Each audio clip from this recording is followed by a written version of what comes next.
ఓం శాంతి. Murali date 16/8/2025. ఈరోజు బాబా చెప్తున్నారు, లక్ష్యాన్ని గుర్తుంచుకొని సదా సంతోషంలో ఉండండి, ఎప్పుడూ వడిలిపోకండి. ఏంటి మన లక్ష్యం? అద్భుతమైన ప్రపంచం, స్వర్గానికి యజమానిగా కావటమే మనందరి యొక్క లక్ష్యం. అదృష్టవంతులకు ఈ ఉత్సాహం ఎప్పుడూ ఉంటుంది. బాబా మనందర్నీ కొత్త ప్రపంచానికి యువరాజులుగా యువరాణులుగా తయారు చెయ్యటానికి చదివిస్తున్నారు. ఈ యుద్ధం జరగబోయే యుద్ధంలోనే స్వర్గ ద్వారాలు తెరుచుకుంటాయి. ఇదే సంతోషంలో ఉండాలి, అందరికీ వినిపించాలి. జ్ఞాన రత్నాల సాగరుడు బాబా మనందరికీ అవినాశి జ్ఞాన రత్నాలిస్తున్నారు. రత్నాల పైన విలువ ఉండాలి మనకి. నోటి నుంచి ఎప్పుడూ రత్నాలే రావాలి. జ్ఞాన మంతన చేస్తూ స్వయంలో ధారణ చెయ్యాలి. స్మృతి యాత్రలో ఉంటూ వాణిని పదునైందిగా మార్చుకోవాలి.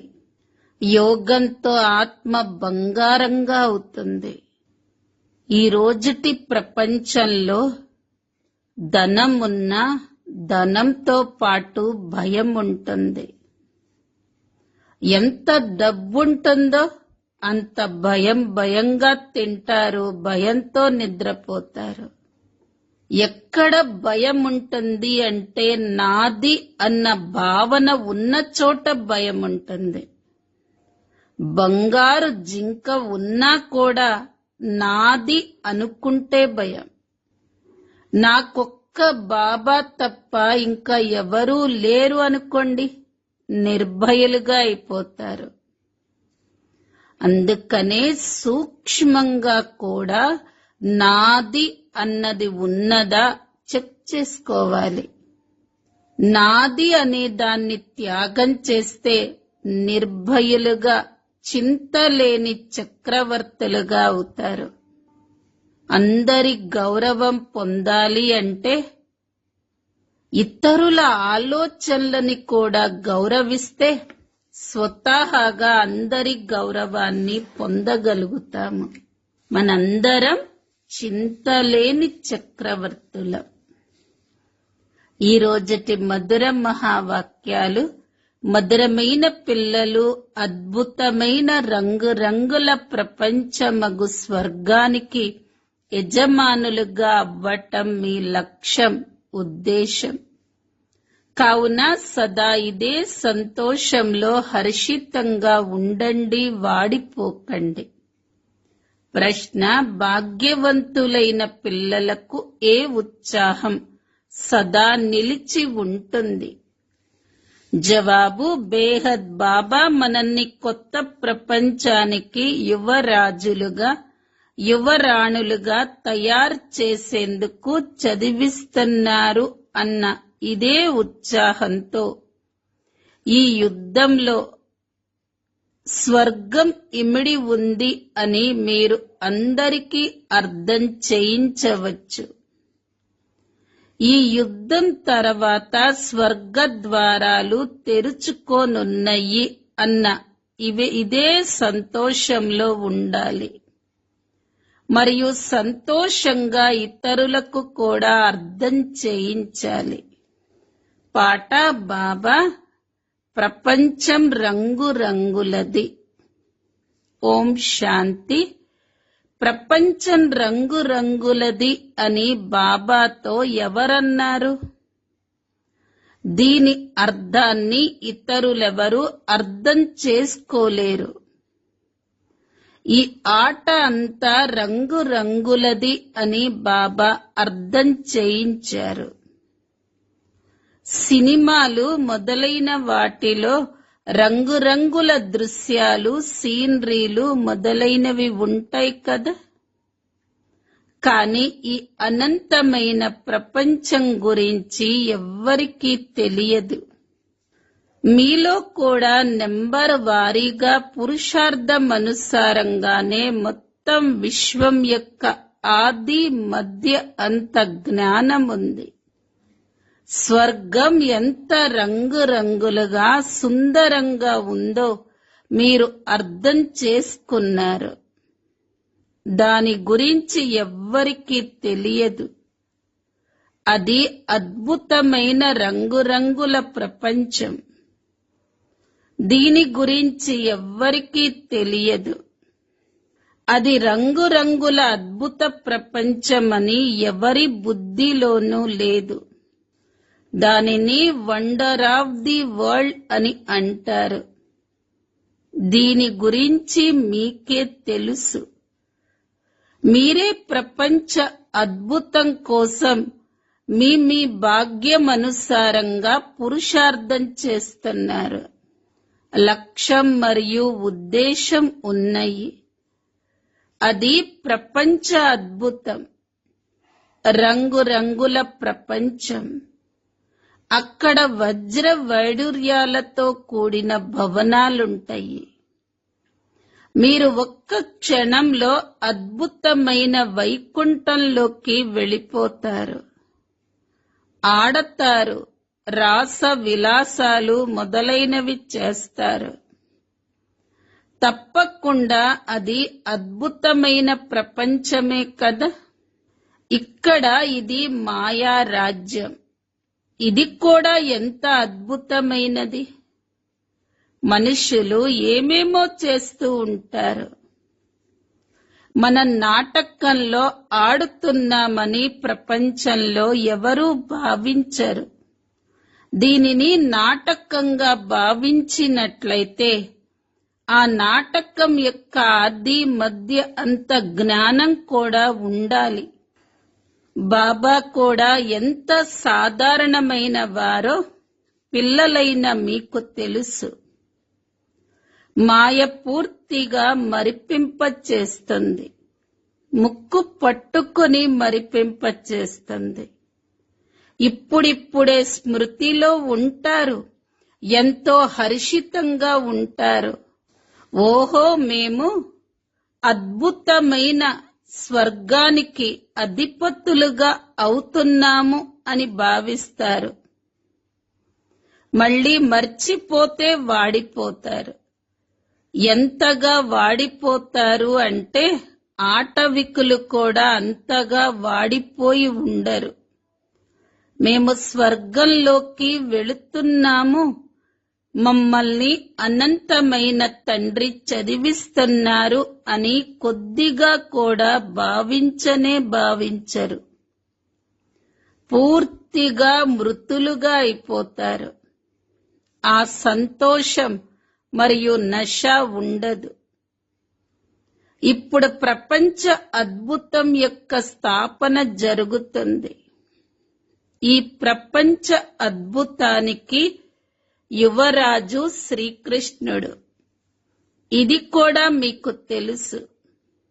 కృష్ణ జన్మాష్టమి గురించి కూడా ఎవరైతే జ్ఞానంలో చురుకుగా ఉంటారో వారు అర్థం చేయించగలరు. శ్రీకృష్ణుడు ప్రపంచ అద్భుతమైన స్వర్గానికి యువరాజు. ఆ సత్యుగం మళ్ళీ ఏమయ్యింది? సత్యుగం నుండి మెట్లు ఏ విధంగా దిగుతూ వచ్చారు? సత్యుగం నుండి కలియుగంగా ఎలా తయారయ్యింది? దిగే కళ ఎలా ఏర్పడింది? ఇది పిల్లలైన మీ బుద్ధిలోకే వస్తుంది. ఆ సంతోషంతో అర్థం చేయించాలి. శ్రీకృష్ణుడు వస్తున్నాడు. కృష్ణుడి రాజ్యం మళ్ళీ స్థాపన అవుతుంది. ఇది విని భారతవాసులకు కూడా సంతోషం కలగాలి. కానీ ఎవరైతే భాగ్యవంతులుగా ఉంటారో వారికే ఈ ఉత్సాహం కలుగుతుంది. ప్రపంచంలోని మనుష్యులైతే రత్నాలను కూడా రాళ్లగా భావిస్తూ పారేస్తారు. ఇవి అవినాశి జ్ఞాన రత్నాలు కదా. ఈ జ్ఞాన రత్నాలకు బాబానే సాగరుడు. ఈ రత్నాలకు ఎంతో విలువ ఉంది. ఈ జ్ఞాన రత్నాలని ధారణ చెయ్యాలి. ఇప్పుడు మీరు జ్ఞాన సాగరుడు నుండి నేరుగా వింటారు. కావున ఇంకేవి వినవలసిన అవసరమే లేదు. సత్తిగల్లో ఇవేవీ ఉండవు. అక్కడ ఎల్ఎల్బి ఉండదు. అలాగే సర్జన్ మొదలైన వారిగా అవ్వవలసిన అవసరం ఉండదు. అక్కడ ఈ జ్ఞానమే ఉండదు. అక్కడ మీరు ప్రాలబ్ధాన్ని అనుభవిస్తారు. కావున జన్మాష్టమి రోజు పిల్లలు చాలా బాగా అర్థం చేయించాలి. అనేక సార్లు మురళి కూడా వినిపించబడింది.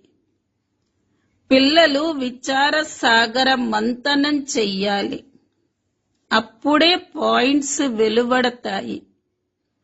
ఉపన్యాసం చెయ్యాలంటే మొదట ఉదయం లేచి వ్రాసుకోవాలి, మళ్ళీ చదవాలి, మర్చిపోయిన పాయింట్లను మళ్ళీ వ్రాసుకోవాలి. దీని ద్వారా ధారణ బాగా జరుగుతుంది. అయినా ఖచ్చితంగా వ్రాసినట్లుగా చెప్పలేరు. ఎన్నో కొన్ని పాయింట్స్ మర్చిపోతారు. కావున కృష్ణుడు ఎవరో అర్థం చేయించవలసి ఉంటుంది.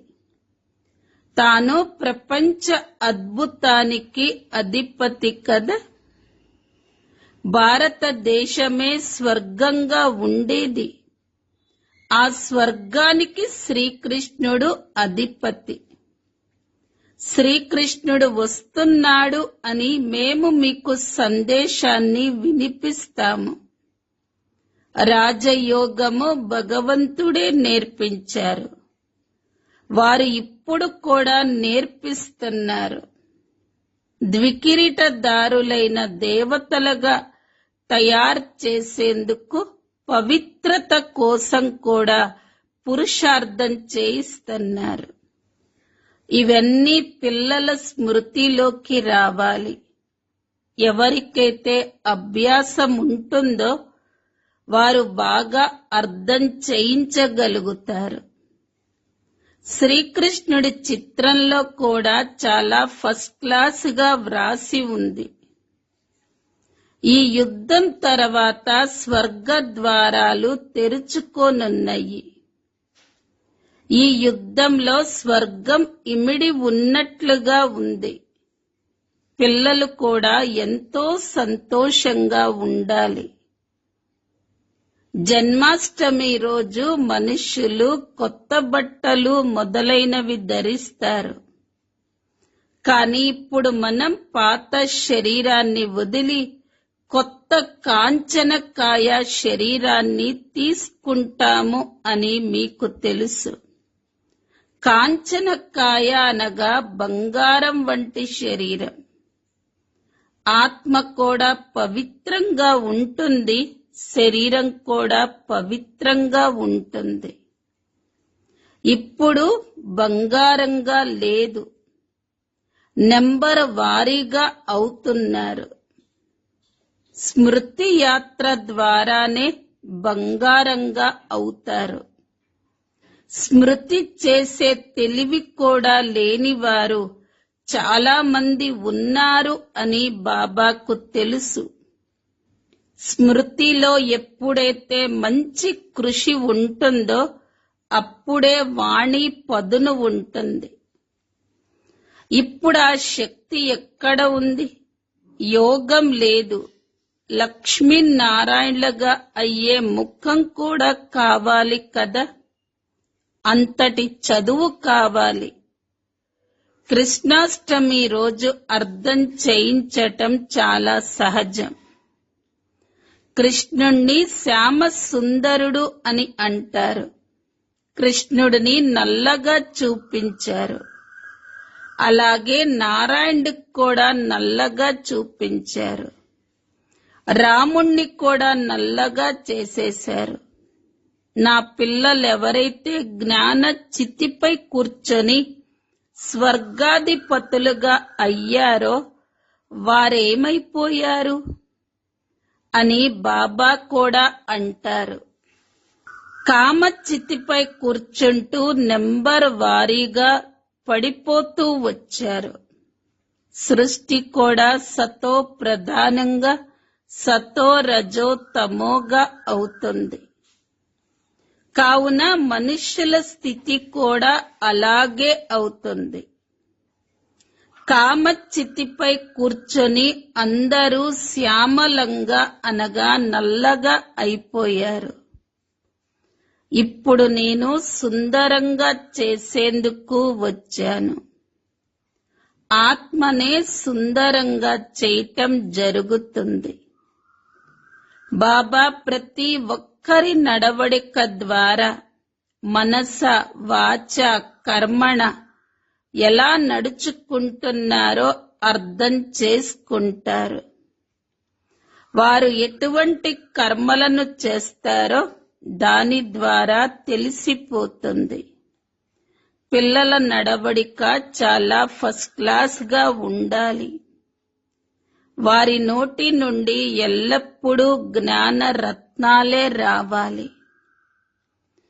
కృష్ణ జయంతి రోజు అర్థం చేయించటం చాలా సహజం. శ్యామ సుందరుడు అన్న టాపిక్ ఉండాలి. కృష్ణుణ్ణి కూడా నల్లగా చూపించారు. అలాగే నారాయణుడిని రాధని కూడా నల్లగా ఎందుకు చేస్తారు? శివలింగాన్ని కూడా నల్లరాయితోనే చేస్తారు. కానీ నిజానిగా వారు నల్లగా లేరు కదా. శివుడు ఎలా ఉన్నారు మరియు వారిని ఎలా తయారు చేస్తారు? ఈ విషయాల గురించి పిల్లలైన మీకే తెలుసు. నల్లగా ఎందుకు తయారు చేస్తారో దీని గురించి మీరు అర్థం చేయించగలరు. పిల్లలు ఏం సేవ చేస్తారో చూద్దాం. ఈ జ్ఞానం అన్ని ధర్మాల వారికి అని బాబా తెలియచేస్తారు. ఇది వారికి కూడా తెలియచెయ్యాలి. నన్ను స్మృతి చేసినట్లయితే మీ జన్మ జన్మాంతరాల పాపాలు అంతమైపోతాయి. పవిత్రంగా కూడా అవ్వాలి అని బాబా అంటారు. మీరు ఎవరికైనా రాఖీ కట్టవచ్చు. విదేశీలకు కూడా రాఖీ కట్టచ్చు. వారు ఎవరైనా సరే భగవాను వాచ అని వారికి చెప్పండి. మరి తప్పకుండా వారు ఎవరో ఒకరి తనువు ద్వారానే చెప్తారు కదా. నన్నొక్కడే స్మృతి చెయ్యండి. దేహం యొక్క సర్వ ధర్మాలను వదిలి స్వయాన్ని ఆత్మగా భావించండి అని చెప్తున్నారు. బాబా ఎంతగా అర్థం చేయించినా అర్థం చేసుకోకపోతే వీరి భాగ్యంలో లేదు అని భావిస్తారు. శివ్ బాబా చదివిస్తున్నారు అని భావిస్తారు. రథం లేకుండా అయితే చదివించలేరు కదా. కేవలం సూచనలిస్తే చాలు. కొంతమంది పిల్లలకు అర్థం చేయించే అభ్యాసం బాగుంది. మమ్మా బాబాలు ఉన్నత పదవిని పొందగలరు అని భావిస్తారు. మమ్మా కూడా సేవ చేసేది కదా. ఈ విషయాలను కూడా అర్థం చేయించవలసి ఉంటుంది. మాయకు కూడా అనేక రకాల రూపాలున్నాయి. మాలోకి మమ్మా వస్తుంది, శివబాబా వస్తారు అని చాలా మంది అంటూ ఉంటారు. కానీ కొత్త కొత్త పాయింట్లనైతే నిశ్చితమై ఉన్న తనువు ద్వారా వినిపిస్తారా, లేక ఇతరులెవ్వరి ద్వారా అయినా వినిపిస్తారా? ఇది జరగదు. పిల్లలు కూడా అనేక రకాలైన పాయింట్లను తమకు తాముగానే వినిపిస్తూ ఉంటారు. మ్యాగజైన్లో ఎన్ని విషయాలు వస్తూ ఉంటాయి. అలాగని మమ్మా బాబాలు వారిలోకి వచ్చి వ్రాయిస్తారు అని కాదు కదా. బాబా అయితే నేరుగా ఇక్కడకే వస్తారు. కావుననే వినేందుకు ఇక్కడకు వస్తారు కదా. మమ్మా బాబాలు ఎవరిలోకైనా వస్తున్నట్లయితే అక్కడే కూర్చొని చదువుకోవచ్చు కదా. కానీ అలా జరగదు. ఇక్కడికి రావాలి అని అందరికీ ఆకర్షణ కలుగుతూ ఉంటుంది. దూరంగా ఉన్న వారికి ఇంకా ఎక్కువ ఆకర్షణ కలుగుతూ ఉంటుంది. కావున పిల్లలు జన్మాష్టమి రోజు కూడా ఎంతో సేవ చెయ్యొచ్చు. కృష్ణుడు జన్మ ఎప్పుడు జరిగిందో కూడా ఎవ్వరికీ తెలియదు. మీ జోలె ఇప్పుడు నిండుతుంది. కావున మీకు ఎంతో సంతోషం ఉండాలి. కానీ కొందరిలో ఏ మాత్రం సంతోషం లేదు అని బాబా గమనిస్తారు. మేము శ్రీమతంపై నడవము అని ప్రతిజ్ఞ చేసినట్లుగా ఉంటారు. కానీ సేవాదారులైన పిల్లలకు కేవలం సేవే గుర్తొస్తూ ఉంటుంది. బాబా సేవ చెయ్యకపోతే, ఎవరికైనా దారి చూపించకపోతే మేము అంధుల వంటి వారిమే అని భావిస్తారు.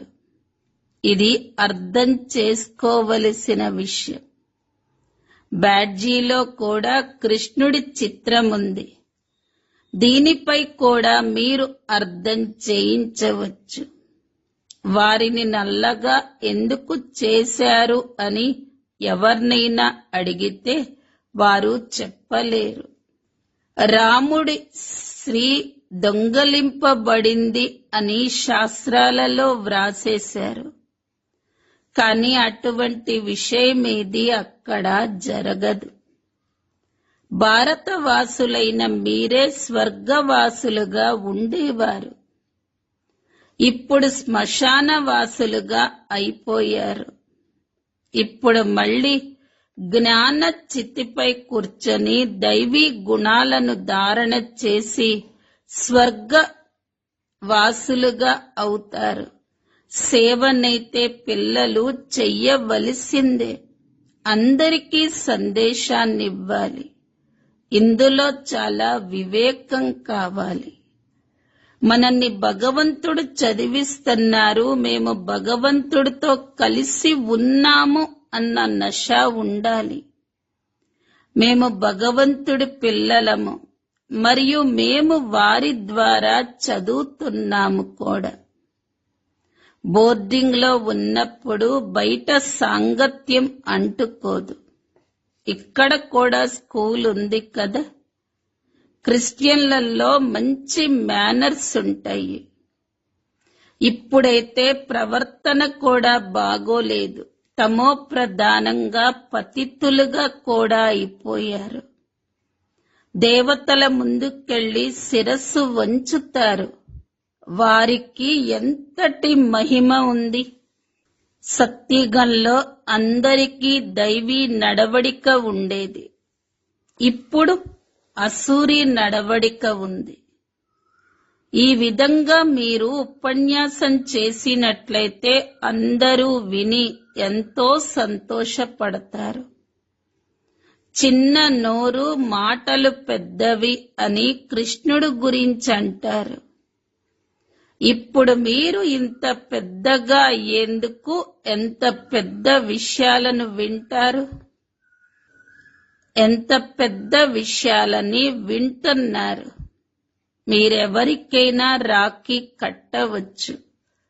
బాబా యొక్క ఈ సందేశాన్ని అందరికీ ఇవ్వాలి. ఈ యుద్ధం స్వర్గ ద్వారాలని తెరుస్తుంది. ఇప్పుడు పతితుల నుండి పావనంగా అవ్వాలి. బాబాను స్మృతి చెయ్యాలి. దేహదారులను స్మృతి చెయ్యకూడదు. ఒక్క బాబానే సర్వులకు సద్గతినిస్తారు. ఇది ఇనుప యుగ ప్రపంచం. పిల్లలైన మీలో కూడా నెంబర్ వారీగా పురుషార్థమనుసారంగా ధారణ జరుగుతుంది. స్కూల్లో కూడా స్కాలర్షిప్ తీసుకునేందుకు ఎంతో కష్టపడతారు. ఇక్కడ కూడా ఎంత పెద్ద స్కాలర్షిప్ ఉంది, సేవ ఎంతగానో ఉంది. మాతలు కూడా ఎంతో సేవ చెయ్యొచ్చు. చిత్రాలను కూడా అన్నీ తీసుకోండి. కృష్ణుడి నల్లటి చిత్రం, నారాయణుడిది, రామచంద్రుడి నల్లటి చిత్రాలను, అలాగే శివుని నల్లని చిత్రాలను తీసుకొని అర్థం చేయించండి. దేవతలను ఎందుకు నల్లగా చూపించారు అని అడగండి. శ్యామ సుందరుడు అని అంటారు. శ్రీనాథ్ ద్వారానికి వెళ్ళినట్లయితే పూర్తిగా నల్లటి చిత్రం ఉంటుంది. ఇటువంటి చిత్రాలని ప్రోగు చెయ్యాలి. మన చిత్రాలను కూడా చూపించాలి. శ్యామ సుందరుడు అన్న పదం యొక్క అర్థాన్ని వివరించి మీరు కూడా ఇప్పుడు రాఖీ కట్టుకోండి. కామచితి నుండి దిగి జ్ఞాన చితిపై కూర్చున్నట్లయితే తెల్లగా అయిపోతారు అని చెప్పండి. ఇక్కడ కూడా మీరు సేవ చెయ్యొచ్చు. ఉపన్యాసం చాలా బాగా చెయ్యొచ్చు. వీరిని నల్లగా ఎందుకు చేశారో వివరించండి. అలాగే శివలింగాన్ని కూడా నల్లగా ఎందుకు తయారు చేశారు, సుందరుడు మరియు శ్యాముడు అని ఎందుకంటారు అన్నది మేము వివరిస్తాము అని చెప్పండి.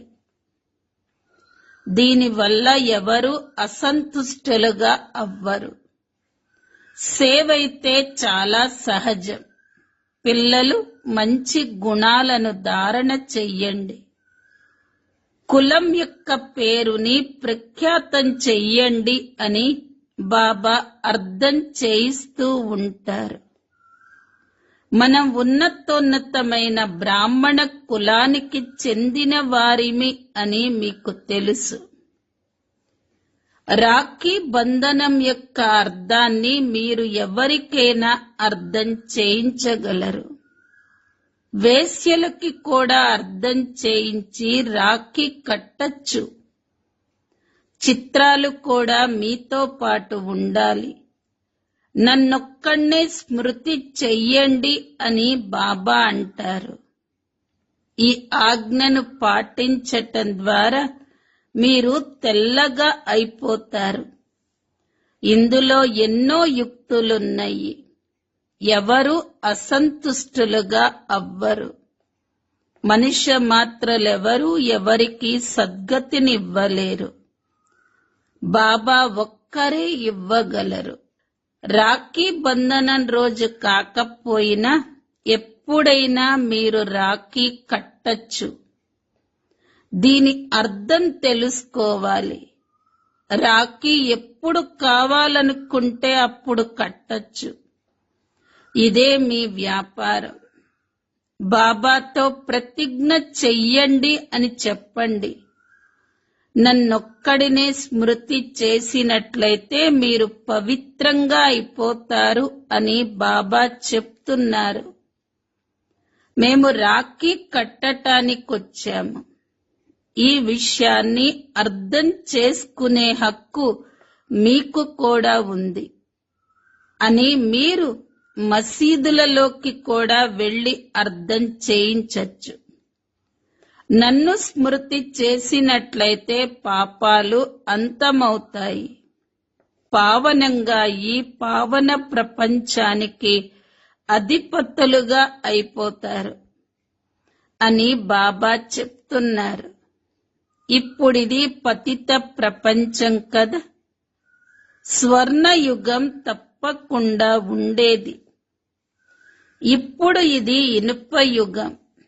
మీరు స్వర్గంలోకి ఖుదా వద్దకు వెళ్ళారా అంటూ ఈ విధంగా అర్థం చేయించినట్లయితే వారు వెంటనే చరణాలపై పడతారు. అచ్చా, మధురాతి మధురమైన ఆత్మిక పిల్లలకు మాతా పిత బాప్ దాదాల ప్రియ స్మృతులు మరియు గుడ్ మార్నింగ్. ఆత్మిక పిల్లలకు ఆత్మిక తండ్రి నమస్తే. ఆత్మిక పిల్లలవి ఆత్మిక తల్లి తండ్రులకు ప్రియ స్మృతులు, గుడ్ మార్నింగ్ మరియు నమస్తే. ధారణ కోసం ముఖ్య సారము. మొదటి పాయింట్, జ్ఞాన రత్నాల సాగరుడు నుండి అవినాశి జ్ఞాన రత్నాలు ఏవైతే లభిస్తున్నాయో వాటి విలువను ఉంచాలి. మీ నోటి నుంచి ఎల్లప్పుడూ రత్నాలే రావాలి. విచార సాగర మంతనం చేసి స్వయంలో ధారణ చేసుకోవాలి. రెండో పాయింట్, స్మృతి యాత్రలో ఉంటూ వాణిని పదునైనదిగా చేసుకోవాలి. స్మృతి యాత్ర ద్వారానే ఆత్మ బంగారంగా అవుతుంది. కావున స్మృతి చేసే తెలివిని నేర్చుకోవాలి. వరదానం, నాది అన్న భావన యొక్క సూక్ష్మ రూపాన్ని కూడా త్యాగం చేసే సదా నిర్భయులు, చింతలేని చక్రవర్తుల భవ. నేటి ప్రపంచంలో ధనం కూడా ఉంది మరియు భయం కూడా ఉంది. ఎంత ధనం ఉంటుందో అంతగానే భయం ఉంటూ భయంతోనే తింటారు, భయంతోనే నిద్రిస్తారు. ఎక్కడైతే నాది అన్న భావన ఉంటుందో అక్కడ భయం తప్పకుండా ఉంటుంది. బంగారు జింక ఉన్నా కూడా అది నాది అన్నట్లయితే భయం ఉంటుంది. కానీ ఒకవేళ నాకు ఒక్క శివబాబానే ఉన్నారు అని అనుకున్నట్లయితే నిర్భయులుగా అయిపోతారు. కనుక సూక్ష్మ రూపంలో కూడా నాది నాది అన్న దానిని చెక్ చేసుకొని దానిని త్యాగం చేసినట్లయితే నిర్భయులుగా, చింతలేని చక్రవర్తులుగా ఉండే వరదానం లభిస్తుంది. స్లోగన్, ఇతరుల ఆలోచనలను గౌరవిస్తే మీకు గౌరవం స్వతహాగానే లభిస్తుంది. అవ్యక్త ప్రేరణ పాయింట్, సహజ యోగులుగా అవ్వాలంటే పరమాత్మ ప్రేమ యొక్క అనుభవజ్ఞులుగా అవ్వండి. ఒకవైపు అనంతమైన వైరాగ్యం ఉండాలి, మరొక వైపు బాబా సమానంగా బాబా ప్రేమలో లవలీనమై ఉండాలి. ఒక్క క్షణం కానీ ఒక్క సంకల్పంలో కానీ ఈ లవలీన స్థితి నుండి కిందకు రాకండి. ఇటువంటి లవలీన పిల్లల సంఘటనయే బాబాని ప్రత్యక్షం చేస్తుంది.